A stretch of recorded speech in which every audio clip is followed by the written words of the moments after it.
ये पिछले महीने वीकेंड से ठीक पहले हुआ। मैं अकेली रहती हूँ और मुझे चीजें अकेले करने की आदत है। मैं आमतौर पर शाम के समय खासकर अकेले खरीदारी करने नहीं जाती, लेकिन मैं काम से देर से निकली थी और कॉस्टको मेरे घर के रास्ते में था। मैंने सोचा मैं जल्दी कर लूंगी, जरूरत का सामान लूंगी और अंधेरा होने से पहले निकल जाऊंगी। मैंने सोचा तक नहीं कि मुझे सावधानी बरतने की जरूरत है, और यही बात इसे और बदतर बना देती है। जब मैंने अपनी गाड़ी पार्किंग में लगाई तब तक आसमान धुंधला था और खड़ी हुई गाड़ियों के बीच लंबी परछाइयां बनी हुई थी। मेरी गाड़ी पूरी भरी हुई थी, इसलिए मेरा ज्यादा ध्यान इस बात पर था कि कुछ भी पीछे ना छूटे। मैं जल्दी से अपनी गाड़ी के पास पहुंची, डिक्की खोली और उसमें शॉपिंग बैग भरने लगी। अंधेरा होने पर देखना मुश्किल हो जाएगा क्योंकि मेरी गाड़ी स्ट्रीट लाइट से दूर खड़ी थी। मैं अकेली थी जब मुझे अपने पीछे किसी के सांस लेने की आवाज सुनाई दी। सुनो तो जरा, क्या तुम्हारे पास जंपर केबल है? जब मैं पीछे मुड़ी तो मुझे एक आदमी दिखाई दिया। वो मुझसे बस कुछ ही फीट की दूरी पर खड़ा था। उसकी उम्र शायद 40 साल होगी, कम से कम वो लग तो ऐसे ही रहा था। उसके चिपचिपे घने बाल, दाग लगी हुई शर्ट और डूबी हुई आंखें मुझे बता रही थी कि वो एक बुरी खबर हो सकता है। उसके बारे में कुछ तो था जिससे मेरे दिमाग की घंटियां बजने लगी। हालांकि वो देखने में कुछ ज्यादा डरावना नहीं लग रहा था, पर जिस ढंग से वो इतने पास खड़ा मुस्कुरा रहा था उससे मैं घबरा गई। मैं उसे पीछे हटने के लिए कहना चाहती थी क्योंकि उसे किसी की पर्सनल स्पेस का मतलब कुछ समझ नहीं आ रहा था, लेकिन मैं जबरदस्ती मुस्कुराई। नहीं, माफ करना, मेरे पास नहीं है। मैं वापस अपनी गाड़ी की तरफ मुड़ गई, इस उम्मीद में कि उसे इशारा समझ में आ जाएगा, लेकिन मैं उससे करीब आते हुए सुनती हूँ। क्या तुम्हें यकीन है? तुम सामान संभाल कर रखने वाली लड़की लगती हो। एक बार अपनी गाड़ी चेक करके देखो। मैं सहम सी गई। मेरी नजरें फौरन कॉस्टको पार्किंग पर पड़ी, जहाँ सिर्फ गाड़ियां थी, कोई आदमी नहीं था, और अब अंधेरा होने लगा था। मुझे उस आदमी की कमीज से पसीने की बासी गंध आ रही थी। बिना पीछे मुड़े मैंने उसे साफ जवाब दिया, माफ करना, मेरे पास नहीं है। मैं अभी यही चाहती थी कि वो चला जाए, लेकिन वो अपना चेहरा मेरे सर के और पास ले आया और कुत्ते की तरह मेरे बाल सूंघने लगा। मुझे उसकी गर्म बदबूदार सांसें अपने ऊपर महसूस हुई। ये भयानक एहसास कि एक अनजान आदमी मेरे ठीक पीछे खड़ा मेरे बालों को सूंघ रहा है रोज रोज नहीं होता। मैं पलट गई। अब मैं अपना गुस्सा छुपाने की कोशिश नहीं कर सकती थी। मुझे उसको देखकर डर भी लग रहा था और गुस्सा भी आ रहा था। आखिर तुम चाहते क्या हो? उसने एक बेहुदा मुस्कान दी, जैसे वो चाहता हो कि मैं रिएक्ट करूं। वो मुझे घूरता रहा। मैं ज्यादा पूछताछ नहीं करना चाहता, लेकिन क्या आपको शैम्पू यही मिलता है यहाँ कॉस्टको में? कितनी अच्छी खुशबू आ रही है। अब मैं उसकी बेशर्मी देखकर दंग रह गई। उसे इतना पास देखकर मैं कुछ भी बोलना भूल गई, लेकिन वो बिल्कुल बेशर्म था क्योंकि वो अपने थोड़े निजी सवाल पूछता रहा, जैसे कॉस्टको से मैं और क्या क्या लेती हूँ, मैं यहाँ कितनी बार आती हूँ, वगैरह वगैरह। मैंने किसी का जवाब उसे नहीं दिया, लेकिन फिर उसने मुझसे कुछ ऐसा पूछा जिससे मेरी रूह कांप गई। ये लोग अंडरवेयर भी बेचते हैं, क्यों ना तुम मुझे दिखा दो कि तुमने अभी कौन सा पहना है। मेरी वाइफ दरअसल तुम्हारी जैसी ही पतली है, मैं उसके लिए कुछ वैसे लेना चाहता हूँ। मेरे हाथ सुन पड़ गए। ऐसा लगा कि इस पार्किंग लॉट के बीचों बीच ही मुझ पर हमला होने वाला है। मैंने कसकर डिक्की बंद की, अपनी गाड़ी के अंदर जाकर बैठी और उसे लॉक कर दिया। मैं बस बाहर निकलना चाहती थी, इसलिए मैंने अपनी सीट बेल्ट नहीं बांधी। वो आदमी कुछ सेकंड तक मुझे देखता रहा और फिर मेरे ठीक पीछे खड़ी एक गहरे नीले रंग की होंडा गाड़ी में बैठ गया। जैसे मैं सड़क पर पहुंची, उसकी गाड़ी मेरे पीछे आ रही थी। मेरे माथे पर पसीने की बूंदें उभर आई जब मैंने उसे दूसरी गाड़ियों के बीच से निकलते हुए मुझे पकड़ने के लिए आगे बढ़ते देखा। मैं हर मोड़ पर लेन बदलती, वो मेरे पीछे पीछे चलता। मैं गाड़ियों से बचती रही और कभी कभी तो उससे बचने के लिए तेज भी हो जाती, लेकिन वो एक लीच की तरह मेरे पीछे ही पड़ गया, मुझे पकड़ने के लिए बेताब था। अगले आधे घंटे तक मैं सीधे घर जाने की बजाय गलियों में चक्कर लगाती रही, क्योंकि मैं नहीं चाहती थी कि उसे मेरा पता चले। फिर भी वो मेरे पीछे ही रहा, ना ज्यादा पास आया ना ज्यादा दूर। मैं कांप रही थी और जैसे ही मेरे दिमाग में बगल वाले पुलिस स्टेशन का ख्याल आया, मैं रोने लगी। मैंने रेड लाइट को नजरअंदाज किया और गाड़ी को मेन सड़क की तरफ बढ़ा दिया। मैंने देखा कि जैसे ही मैं पुलिस स्टेशन की पार्किंग में आती हूँ, उसने अपनी गाड़ी धीमी कर दी। फिर वो ऐसे दूसरी तरफ मुड़ गया जैसे उसे अचानक कोई काम याद आ गया हो। मैं लड़खड़ाती हुई लॉबी में आई और रिसेप्शन पर मौजूद अधिकारी को सारी बातें बताई। उन्होंने मेरा बयान लिया, मुझे शांत होने में मदद की और कॉस्टको पार्किंग की फुटेज चेक की। 2 दिन बाद उन्होंने फिर से मुझे बुलाया। मालूम यह पड़ा कि वो आदमी कुछ दिन पहले ही जेल से छूट कर बाहर आया था। उसे सेक्स ऑफेंडर के तौर पर पकड़ा गया था, जिनमें कई चार्जेस लगे थे, जैसे कि पीछा करना और हैरास करना। उस दिन उसका उस इलाके के पास कोई काम नहीं था। उन्होंने कहा कि मैं लकी हूँ। मैं खुद को लकी नहीं मानती। मैं आज भी काम से निकलते वक्त अपने पीछे मुड़कर देखती हूँ। आज भी कभी कभी सोते समय मुझे उस आदमी की सांसों की गंध आती है। और उसके बाद से मैं उस कॉस्टको में नहीं गई। मैं सभी महिलाओं से कहना चाहती हूं कि अगर आप कभी और कोई आपके बहुत करीब आ जाए तो सुनना।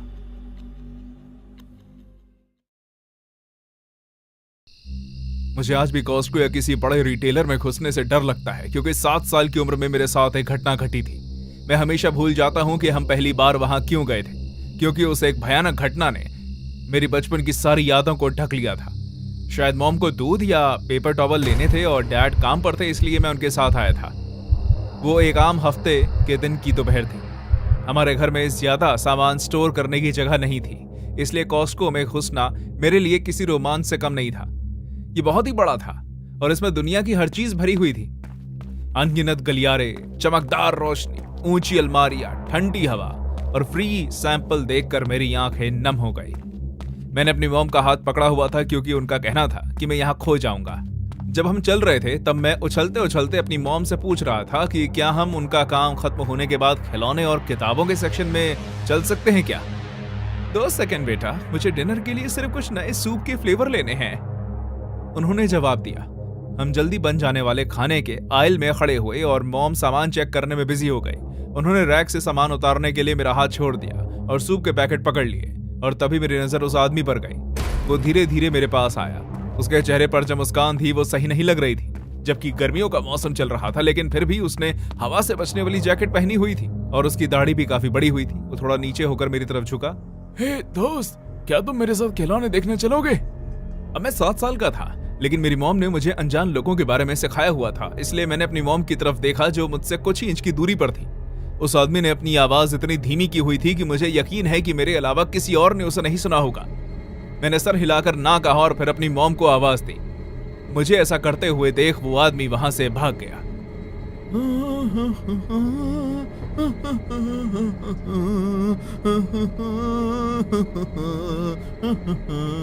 मैंने अपनी मॉम को इस बारे में नहीं बताया, क्योंकि उन्होंने फिर से मेरा हाथ पकड़ लिया और हम दूसरे सेक्शन में चले गए। अगले 20 मिनट तक हम कॉस्टको में घूमे। मॉम ने वो सब ले लिया जो उन्हें चाहिए था और मुझे खिलौना भी दिलवाया, इसलिए हमारा आज का दिन बहुत ही अच्छा बीता। वो चेकआउट की तरफ जा रही थी जब मैंने उनसे कहा कि मुझे वॉशरूम जाना है, जो सीधे हाथ पर था। उन्होंने हाँ कहते हुए सर हिलाया और मुझे वॉशरूम की तरफ इशारा करते हुए याद दिलाया कि मैं किसी से बात ना करूं और वो वहीं मेरा इंतजार करेंगी। मैं दुकान के पिछले हिस्से से टॉयलेट की तरफ बढ़ा, दाएं मुड़ा और अंदर जाने ही वाला था कि किसी ने मुझे पीछे से पकड़ लिया। मैंने पलट कर देखा तो यह वही आदमी था और अब मैं इस गलियारे में उसके साथ अकेला था।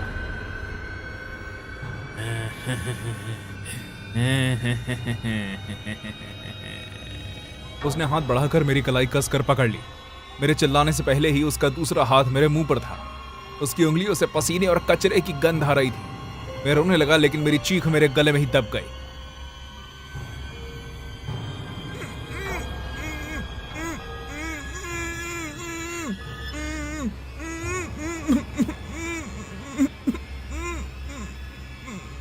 मुझे उसका चेहरा पास से याद है। उसकी आंखें चौड़ी थी और इधर उधर घूम रही थी, हालांकि वो बार बार कुछ बड़बड़ा रहा था।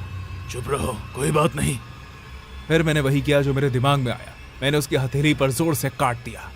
मेरे दांत उसके हाथ की स्किन में गड़ गए। वो चिल्लाया और एक पल के लिए अपने हाथ मेरे मुंह से हटा लिया। बस इतना ही। अपनी सांसें समेटते हुए मैंने अपनी मॉम को पुकारना शुरू कर दिया। हालांकि मुझे यकीन नहीं है कि वो इतनी दूर से मेरी आवाज सुन पाई या नहीं, लेकिन चीख इतनी तेज थी कि पास में अलमारियां सजा रहे कॉस्टको के 2 लोगों का ध्यान मेरी तरफ पड़ा। वो भी ये देखने लग गए कि आखिर ये कौन चीखा था। उस आदमी ने मुझे जोर से धक्का दिया और फिर बिना एक भी पल इंतजार किए भाग गया। जमीन पर लेटा हुआ मैं अपनी मॉम के लिए रोता रहा, जब तक कि वो दोनों दौड़ते हुए मेरे पास नहीं आ गए। एक मेरे साथ ही बैठा रहा, जबकि दूसरे ने सिक्योरिटी बुला ली। मैं कांप रहा था, रो रहा था और मैंने उन्हें सारी बात बताने की कोशिश की। और 1 मिनट बाद मेरी मॉम भी दौड़ते हुए मेरे पास आई और पहली बार मैंने अपनी मॉम को पब्लिक में रोते हुए देखा। उन्होंने मुझे अपने गले से लगा लिया और ना जाने कब तक वो बस रोती रही। कॉस्टको सिक्योरिटी ने सीसीटीवी फुटेज देखी और उस आदमी को भी अंदर आते हुए देखा। वो बिना कुछ खरीदे इधर उधर घूमता रहा। 1 घंटे से ज्यादा समय तक वो बच्चों की किताबों और खिलौनों वाले सेक्शन में शक की निगाहों से देखता रहा। वो कभी कभी कैमरा की तरफ भी देखता था, जैसे उसे रिकॉर्ड होने से नफरत हो। उन्होंने पुलिस बुला ली, लेकिन वो कभी पकड़ा नहीं गया। अब मैं 30 साल का हो गया हूं और जब भी मैं अकेले बाथरूम जाता हूं, उन खाली गलियारों में टहलता हूं, तो मुझे उस दिन की यादें ताजा हो जाती हैं। जब भी हम खरीदारी करने जाते हैं, तब मैं अपनी भतीजी से नजर नहीं हटाता। अगर मैं उस दिन उस आदमी के पीछे पीछे चल दिया होता तो क्या होता, ये सोच सोच कर मुझे आज भी नींद नहीं आती। मैं कॉस्को में रात की शिफ्ट में काम करता था। दुकान बंद होने के बाद आप स्टोर में आते हैं और आपके अगले 8 घंटे महीने से सामान उठाने, पैलेट में लगाने और सन्नाटे से डूबे रहते हैं। ज्यादातर रातें बिना किसी हलचल के गुजरती है। हम अपनी रातें अलमारियों में सामान भरने, म्यूजिक का मजा लेने और खुद को जगाए रखने के लिए चुटकुले सुनाने में बिताते थे। लेकिन एक रात ऐसी है जिसे मैं कभी नहीं भूलूंगा। सुबह के करीब 2:30 बज रहे थे।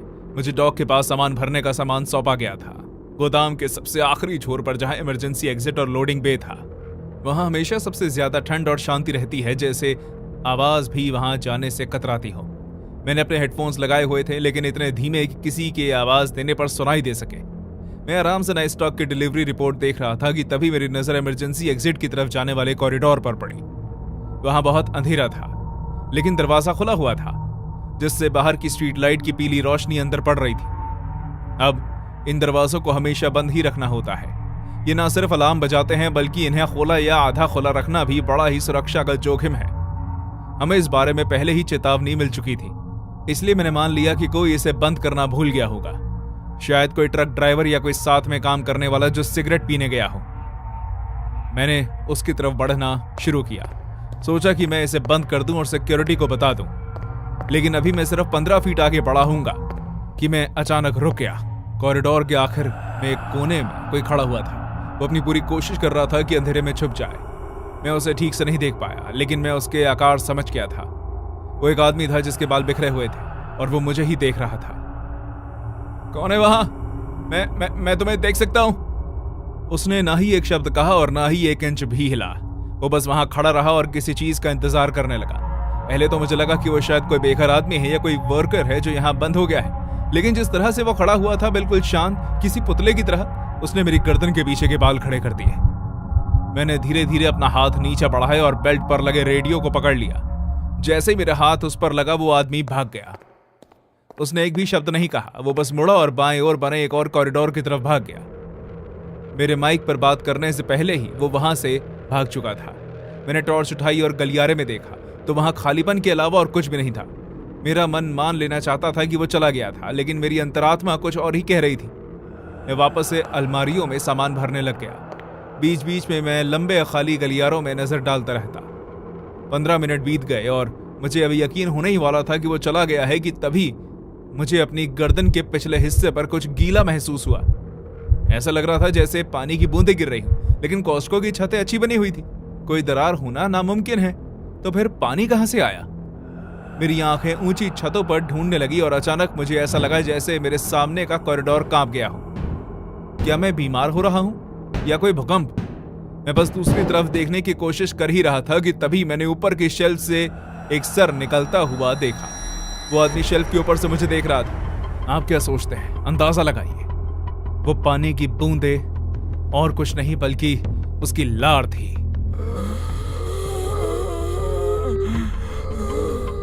हमारी उस छोटी सी मुलाकात को मैं कभी नहीं भूल पाऊंगा। वो मुझे भूखे भेड़िए की तरह घूर रहा था। मैं उस आदमी पर चिल्लाया और मैंने सिक्योरिटी को बुला लिया। जैसे ही वो नीचे उतरा और एग्जिट गेट की तरफ भागा, जमीन थरथराने लगी। सिक्योरिटी वाले टॉर्च लेकर नीचे आए। बाकी के नाइट स्टाफ ने उस जगह की जांच की, लेकिन हमें कुछ नहीं मिला। किसी को पता नहीं चला कि वो कहां गया। सबने इसे नजरअंदाज करने की कोशिश की, ये सोचकर कि वो कोई नशेड़ी होगा जो रात में सोने की जगह ढूंढ रहा होगा। अगली दोपहर मुझे अपनी शिफ्ट के लिए जल्दी बुला लिया गया। सिक्योरिटी मैनेजर मुझे कुछ दिखाना चाहता था। वो मुझे पिछले ऑफिस में ले गए जहां कैमरा की फीड रखी जाती है और पिछली रात की फुटेज निकली। उन्होंने कुछ नहीं कहा, बस उसे चलने दिया। मैंने खुद को स्क्रीन पर देखा, सामान लगाते और अलमारी सजाते हुए। सब कुछ रोज जैसा लग रहा था। तभी पीछे का हिस्सा जो बहुत ही कम दिखाई देता है, जब तक आप ध्यान से ना देख रहे हो, वहां एक इमरजेंसी एग्जिट था और वहां पहले से ही कोई मौजूद था। वो आदमी 1 घंटे से ज्यादा समय तक अंधेरे में खड़ा था। वो कभी कभी आगे झुकता और धीरे धीरे, बहुत धीरे धीरे दरवाजा इंच इंच करके खोलता, फिर उसे वापस खींच लेता, जैसे वो किसी चीज का इंतजार कर रहा हो, जैसे वो देखने की कोशिश कर रहा हो कि बिना किसी की नजर पड़े वो कितने पास जा सकता है। पूरे समय उसका चेहरा अंधेरे में छिपा रहा, लेकिन उसका आकार थोड़ा झुका हुआ, सर झुका हुआ अजीब लग रहा था, जैसे वो कोई इंसान ना हो। वो जो भी था, उसे पता था कि कैमरा कहाँ है, उसे पता था कि कब हिलना है, और सबसे बुरी बात यह थी कि वो सिर्फ देख नहीं रहा था, वो इंतजार कर रहा था। 1 महीने बाद मेरी शिफ्ट बदल गई। मैं अब भी रात में काम करता हूं, लेकिन इतनी बड़ी या खाली बिल्डिंग में नहीं। और जब भी मैं किसी इमरजेंसी गेट से गुजरता हूं तो उसे 2 बार देखता हूं।